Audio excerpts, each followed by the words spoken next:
Hello everyone, science की इस video में आज हम पढ़ेंगे वायु की संरचना के बारे में। देखिए 18वीं शताब्दी तक लोग सोचते थे कि वायु केवल एक पदार्थ है, लेकिन धीरे धीरे प्रयोगों से सिद्ध हुआ कि वायु बहुत सारी गैसों का एक मिश्रण है।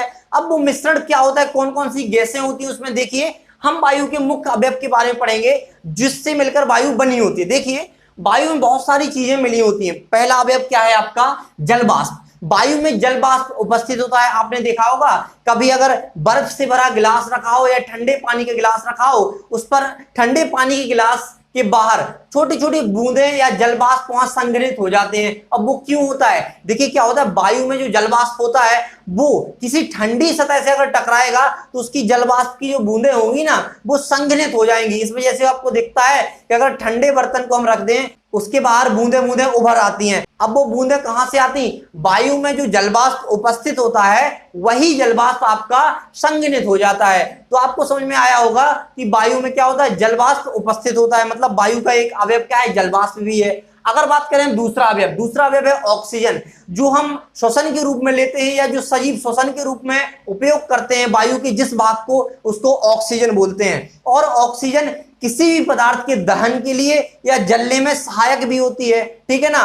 तो पूरे वायुमंडल में जो वायु का 21% भाग होता है वो ऑक्सीजन का होता है, ठीक है ना। अब बात करते हैं नाइट्रोजन। देखो नाइट्रोजन जलने में सहायक नहीं होती, किसी पदार्थ के जलने में सहायक नहीं होती, लेकिन नाइट्रोजन क्या करती है, वायु का आपका 78% भाग घेरे हुए रहती है। मतलब वायु में सबसे ज्यादा भाग किसका होता है, नाइट्रोजन गैस का, ठीक है ना। अगला अवयव है हमारा कार्बन डाइऑक्साइड। कार्बन डाइऑक्साइड क्या होता है, जब आप किसी चीज का दहन करते हैं और उससे धुआं निकलता है तो वही क्या होता है, कार्बन डाइऑक्साइड होता है। देखिए अब क्या होता है, आपने कभी बंद कमरे में कभी कोई चीज जलाई होगी तो उससे धुआं निकला होगा और आपको कुछ देर बाद घुटन सी महसूस होगी, वो होता है उस कमरे में कार्बन डाइऑक्साइड गैस की मात्रा के बढ़ने के कारण। अब क्या होता है, कार्बन डाइऑक्साइड गैस की मात्रा कब बढ़ती है, जब आप किसी पदार्थ का दहन करते हैं या किसी पदार्थ को जलाते हैं, तो आपको पता चलेगा कि वायु में आपका कार्बन डाइऑक्साइड गैस भी होती है। अब बात करते हैं धूल तथा धुआं। आपने देखा होगा कि वायु में धूल भी होती है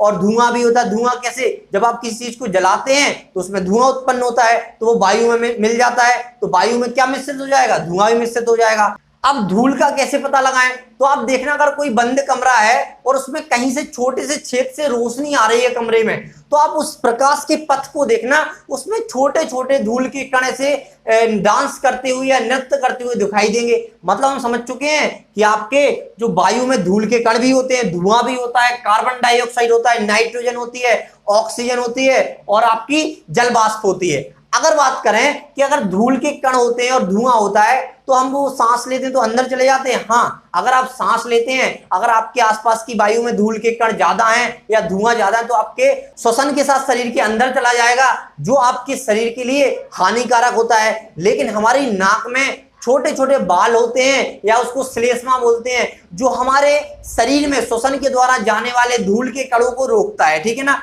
अब देखिए वायु की संरचना को हम इस पाई चार्ट के माध्यम से समझते हैं। देखिए हमने क्या पढ़ा था अभी कि जो आपका वायुमंडल में टोटल जो आपकी कुल वायु है उसका एक 78% कितना 78%, 78% या 78% भाग किसका है, नाइट्रोजन गैस का है। मतलब वायु में 78% नाइट्रोजन गैस है। उसके बाद आपने पढ़ा था कि जो आपकी ऑक्सीजन है वो वायु में 21% भाग को घेरे हुए, मतलब वायु में 21% भाग पर कौन कब्जा किए हुए है, ऑक्सीजन, ठीक है ना। इसके बाद जो 1% भाग है ना उसमें अन्य गैसें हैं। अन्य गैसें मतलब उसमें आपका जल वाष्प भी होगा, कार्बन डाइऑक्साइड भी होगी, धूल तथा धुआं भी होंगे, ठीक है ना।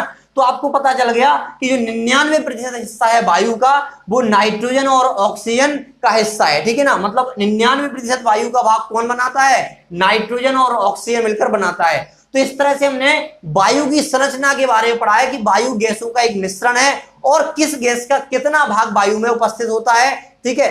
तो आशा करते हैं कि आपको वायु की संरचना समझ में आई होगी। अगर आपको वीडियो पसंद आती है तो वीडियो को लाइक करें और चैनल को सब्सक्राइब करना ना भूलें। Thanks for watching.